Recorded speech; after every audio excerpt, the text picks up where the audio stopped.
Summon வருது, அடுத்தடுத்து இந்த விவகாரம் நீங்க எப்படி எதிர்கொள்ள போறீங்க உங்களுடைய கருத்து? இல்லை, இது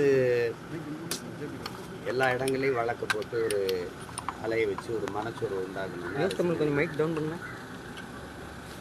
இதுக்கெல்லாம் சோர்வடைகிற ஆளான்னு முதல்ல நீங்கள் என்னை பார்த்து இது நிறைய பார்த்து வச்சுட்டு இதுக்கெல்லாம் அச்சப்படுகிறவன் முதல்ல இந்த களத்துக்கு வரக்கூடாது. சரி, நீங்கள் எத்தனை வழக்கு வேணாலும் போடுங்க, எதிர்கொள்ளுவோங்கிறது தான். ஆனால் நாங்கள் இதையெல்லாம் ஒரே வழக்கை ஒரு இடத்துல வச்சு விசாரிக்கணும். ஒரே காரணத்துக்காக போடப்பட்ட வழக்கு தானே. இதை ஒரே இடத்துல ஒரே நீதிமன்றத்துக்கு அதை அனுப்பி ஒரே வழக்காக விசாரிங்க அப்படின்னு நம்ம போட்டுருக்கோம். அதுக்கிடையில் இந்த அழைப்பாணைகள் வந்து கொண்டே இருக்குது. அதை சரி வாங்கிக்கிற வேண்டியதான். நீங்க நேர்ல ஆஜராகணும் அப்படின்னு தான் சம்மன் வருது.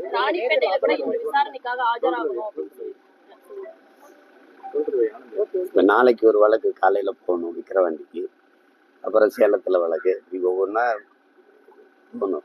ஒரே நேரத்தில் 2-3 வழக்குன்னா ஒரு ஆள் தானே இருக்கேன். ஏஐயில் 4-5 உருவாக்கி அனுப்ப முடியாதுல்ல.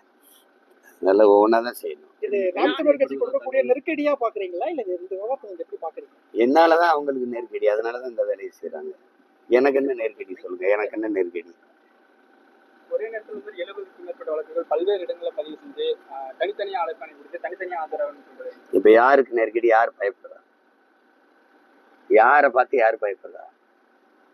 என்னை பார்த்தா நீங்க பயப்படுறீங்க. எனக்கு இது ஒண்ணும் இல்லை. நீங்க எவ்வளவு நாளைக்கு இது பண்ணிட முடியும்? ரெண்டாவது, அதிகாரத்தில் இருக்கிறவங்க இந்த அதிகாரம் நிலையானதுன்னு நினைக்கிறது தான் சிரிப்பா இருக்கு. உங்களுக்கு வலியோர் சிலர் எளியோர் தம்மை வதையை புரிகுவதா மகராசல்கள் உலக ஆளுதல் நிலையாம் நினைவாங்கிறான்ல. நம்ம தான் அப்படின்னு நினைச்சுக்கிட்டு இருக்கிற அந்த திமிர் இல்ல, அதனால போடுற ஆட்டம் தான். அது அப்புறம் பார்த்துக்கலாம். எதா இருந்தாலும் எதிர்கொள்வேன் நான். இதுக்கெல்லாம் பயப்படுறாங்க. நாடாளுமன்ற செயலாளர் மகேந்திரன் நாதவிலிருந்து தற்போதைய விலகி இருக்காரு. இல்ல, அவருக்கு என்ன பிரச்சனைன்னு தெரியல. அவங்களுக்கு ஒரு எதிர்பார்ப்பு இருக்கும். இந்த கட்சி ஒரு தேவை இருக்கும். அது கிடைக்கல, அது இல்லைன்னு போவாங்க. இது கட்சிக்குள்ள வளர்ற போது ஏற்படுகிற சின்ன சின்ன போட்டிகள் தான்.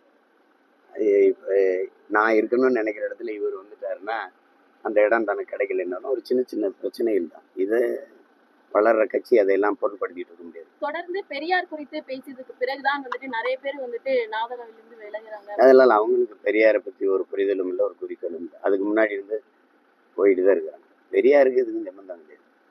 பெரியாரை பத்தி நான் பேசுறேன், பெரியாரை இகழ்ந்து பேசிட்டேங்கிறாங்க. அதெல்லாம் பெரியார் பேசுனதை எடுத்து பேசணும். பெரியாரை கொண்டாட நினைக்கிறவங்க பெரியாரை புகழ்ந்து பேச வேண்டியதானே. நான் கேட்கறதுக்கு இல்லை. பெரியார் இதெல்லாம் பேசியிருக்கிறாருன்னு நான் பேசினேன், அதெல்லாம் பேசலைன்னு மறுக்கணும். இல்லைன்னா ஏன் பேசினாருன்னு விளக்கம் அளிக்கணும். அதை விட்டுட்டு அவதூறை பேசிட்டு விடாது. இந்த படம் போய், அதை பார்த்தது போய், அது போய், இது போயின்னு பேசிட்டு விடாது. அவர் பேசுறத இப்போதே அதை பெருசா பேசணும். அவர் பேசியிருக்காரு, இப்போது அது ஏன் பேச பொருளா மாறுது? இப்போது ஏன் சீமா இருக்கு? எப்போது பேசணும்? நீங்க ஏன் பேசுனீங்க? எப்போதுனாலும் ஏன் பேசுனீங்க? நான் கேட்கிறேன். இந்த பைபிள், பகவத்கீதை, குரான்லாம் சொல்லப்பட்ட எவ்வளவு ஆண்டுகள் ஆயிடுச்சு? ஏன் தினம் பேசுறீங்க?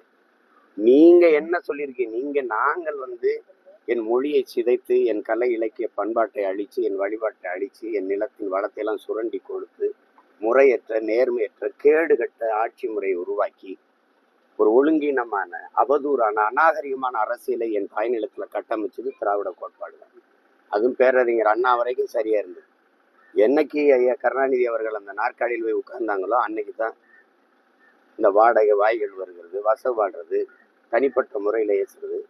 அது அதிமுக ஆட்சி காலங்களோடு அது நடக்காது. இவங்க ஆட்சிக்கு வரும்போது ஏன் தமிழர் ஆட்சின்னு சொல்ல முடியல? உங்களால் திராவிட மாடலுங்கிறீங்க, ஆனால் விருது கொடுக்கும்போது தகைசால் தமிழர் விருதுங்கிறீங்க.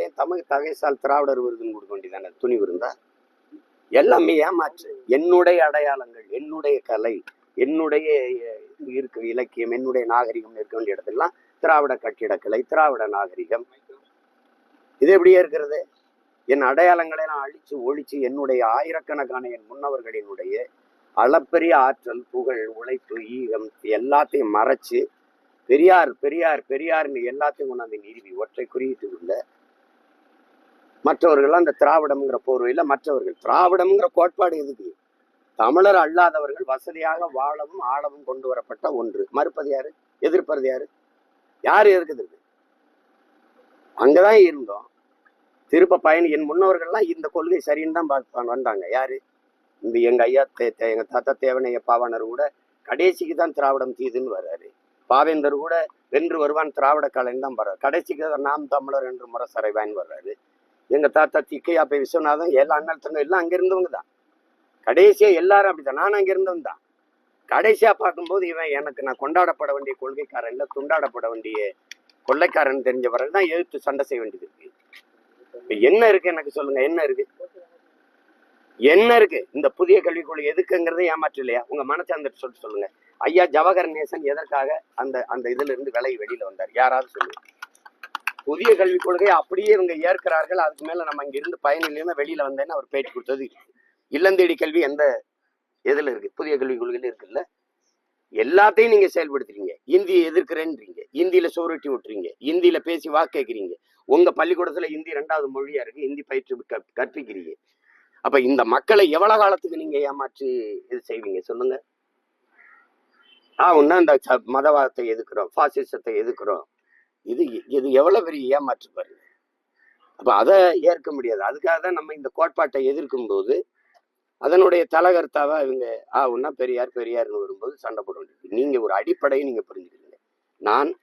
நான் ஒரு தமிழ் இனத்தின் மகன். என் தாய்மொழி எனக்கு தமிழ். என் மொழி எனக்கு முகம், முகவரி, அடையாளம், எனக்கு உயிர். மற்றவர்களுக்கு மொழி தொடர்பு கருவி, எங்களுக்கு உயிர்.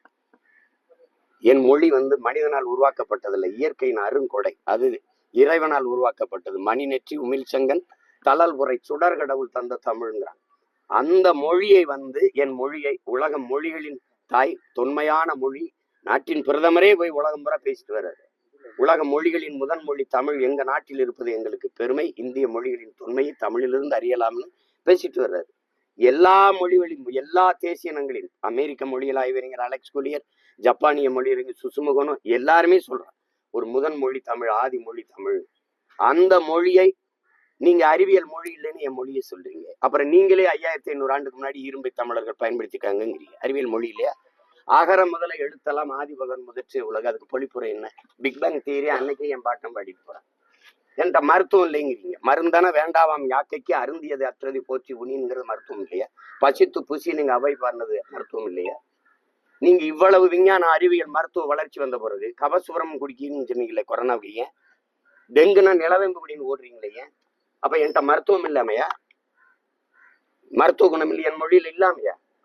சும்மா எதையாவது போட்டு இந்த மொழியை சனி என்கிறது, காட்டுமிராண்டி மொழிங்கிறது, இது முட்டாள்களின் பாஷைங்கிறது. முட்டாள்களின் பாஷைன்னா நாங்கள்லாம் முட்டாளா? உலகிற்கு அறிவியல், நாகரிகம், கலை, இலக்கியம், பண்பாடு, வேளாண்மை எல்லாவற்றையும் கற்றுக் கொடுத்த ஒரு பேரினத்தின் மக்கள் முட்டாள்களா? சொல்லுங்க, முட்டாள்களா?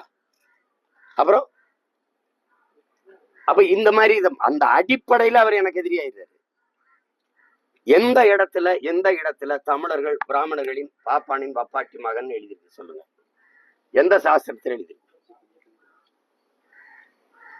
எந்த சாஸ்திரத்தில் எழுதிருக்கு? பிராமணன், சத்திரியன், வைசியன், சூத்திரன் எழுதிருக்கு காலில் இருந்து. ஆனால் அம்பேத்கர் தெளிவா எழுதுறாங்க, 4 வர்ணத்தின் தாண்டி இன்னும் கொடிய ஒரு வர்ணம் இருக்குடா, பஞ்சமர்னு ஒண்ணு. இந்த சூத்திரன்கிறது இந்தியா முழுமைக்கு, இந்த நிலப்பரப்பு முழுமைக்கு 70 75 80 விழுக்காடு வரை சூத்திரன் இருக்கான். அது கன்னடத்திலும் இருக்கான், தெலுங்குல இருக்கான், மகாராஷ்டிரால இருக்கான், மராட்டியத்துல இருக்கான், மலையாளத்துல இருக்கான். ஆனா இதெல்லாம் இருக்கும்போது ஒன்னே தாசி மகன்ட்டான், ஒன்னே வேசி மகன்ட்டான், ஒன்னே வப்பாட்டி மகன்ட்டான் அப்படின்ற என்னைய மட்டும் சிறப்பா, என்னைய மட்டும் ஸ்பெசிபிக்கா மென்ஷன் பண்ண வேண்டிய தேவையா வருது? நீ யாரு முதல்ல? இங்க இத்தனை பேர் இருக்கிறீங்க. நீங்க தெலுங்கு இருக்கீங்க, கன்னடம் இருக்கிறீங்க, மலையாளி இருக்கிறீங்க, துளுவர் இருக்கிறீங்க, மராட்டி இருக்கிறீங்க, பீகார் இருக்கிறீங்க. எல்லாரையும் நிலத்தில் குவிந்து வாழும் போது நீ எங்கிருந்தோ வந்த ஒரு கன்னடர், உன் தாய்மொழி எது? தெலுங்கோ அல்லது கன்னடமோ. நீ இங்க உட்கார்ந்துக்கிட்டு என்னுடைய மொழியை, அதுல என்ன இருக்கு?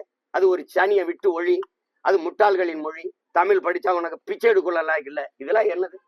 அப்ப தெலுங்குல எல்லாம் இருக்கா? அப்ப கன்னடத்துல எல்லாம் இருக்கா? அப்ப மலையாளத்துல எல்லாம் இருக்கா? என்னது? உன் தமிழ் தாய் 3000 ஆண்டுகளா இருக்கிறாங்கிறீங்க. உன்னை படிக்க வச்சேன்னா எங்க பாட்டன் வள்ளுவன், கம்பன், கபிலன் எல்லாம் யார் படிக்க வச்ச? நீங்களா? சேட்டை பண்ணிட்டு அலையக்கூடாது. பள்ளிக்கூடம் திறந்து பல்லாயிரக்கணக்கில் படிக்க வச்சான் என் தாத்தன் காமராஜ். படிக்க பிள்ளைகள் வரல, பசியோட இருந்த பாடம் மண்டையில் ஏறாதுன்னு மதிய உணவு திட்டம் போட்டு எல்லாருக்கும் சோறு போட்டான். கையேந்தி நின்னா அந்த மகன். தாளாளர்கள்லாம் கொடை கொடுங்க. பெரியார் கொடுத்த ஒரு நன்கொடை சொல்லுங்க தம்பி, பெரியார் கொடுத்த ஒரு நன்கொடை சொல்லுங்க. இந்தாங்க காமராஜ். எல்லா கொடையாளரும் பணம் கொடுத்தான், அரிசியை மூட்டை மூட்டையா ஏற்றி கொடுத்தான், விறகு கட்டா ஏற்றி விட்டான். முடியாத தாய்மார்கள் வந்து சமைச்சு போட்டு போனாங்க. மக்கள் இயக்கமா மாத்தி பிள்ளைகளை படிக்க வச்சான். நீங்க கொடுத்த நன்கொடை ஒண்ணு சொல்லுங்க பாப்போம். ஏற்றதால் உருக்கூடாது, ஏழை பணக்காரன் உயர்ந்தவன் தாழ்ந்தவன் பாகுபாடு ஒரே மாதிரி சீருடை போட்டு படிக்க வச்சான் அந்த கிழவன். நீங்க அது இந்த நல்ல முயற்சி காமராஜ் செய்தது பாராட்டு ஏதாவது எழுதிருக்கீங்களா? சும்மா வாய்க்கு வந்த நான் தான் படிக்க வச்சேன், நான் தான் படிக்க. யார் நீ? எங்க படிக்க வச்ச? என்ன படிக்க வச்ச? நேற்றிலிருந்து கைது செய்ய போறதாகவும் தகவல் இருக்கு. அது என்ன, நான் எதிர்பார்த்தான் காத்திருக்கேன். பையில வாங்கி பெட்டியோட தான் சுத்தி இருக்கேன். என்ன நீ தம்பி, இதெல்லாம் என்ன தம்பி? என்னை எப்படி தம்பி பெரிய தலைவனாக்கி அந்த முதலமைச்சர் நாற்காலியில உட்கார வைக்கிறது எப்படி? என் ஒருவன் உழைப்பு பத்தாது, எல்லாரும் சேர்ந்து உழைச்சுதான் என்னை தூக்கி பண்ணி உட்கார வைப்பாங்க. உங்க தெரியுமா எங்க தலைவனை அடையாளம் காட்டுறது யாரு தெரியுமா? இத்தனை கோடி தமிழ் மக்கள் இல்ல, 14 வயதுல வீட்டை விட்டு வெளியே போன என் தலைவனை 18 வயசுல ஆல்பர்ட் துறைப்பா சுற்றுறாரு, மீசை கூட சரியா முளைக்கல. அவரை 10 லட்சம் தலைக்கு விதிச்சு நாடெங்கிலும் அவர் படத்தை போட்டு இவரை பற்றி தகவல் கொடுக்கிறவர்களுக்கு 10 லட்சம் பரிசுன்னு அறிவிச்சு இந்த பிரபாகரன்கிற பேரையும் அவரையும் அந்த நாடு முழுக்க பரப்பி இவன் தான் உங்க இனத்தின் தலைவன் அடையாளம் காட்டினவன் எங்க இன எதிரி சிங்களம் தான். என்னைய 1.5 வருஷம் தொடர்ச்சியா சிறையில போட்டு போட்டு போட்டு சாதா படம் எடுத்துக்கிட்டு இருந்த பையனை கொண்டாந்து என்னை இந்த இடத்துல இறக்கி உறுதியா நின்றான்னு சொன்னது ஐயா கருணாநிதி தான். அதுக்கு நான் ரொம்ப நன்றி கடன் பட்டேன்.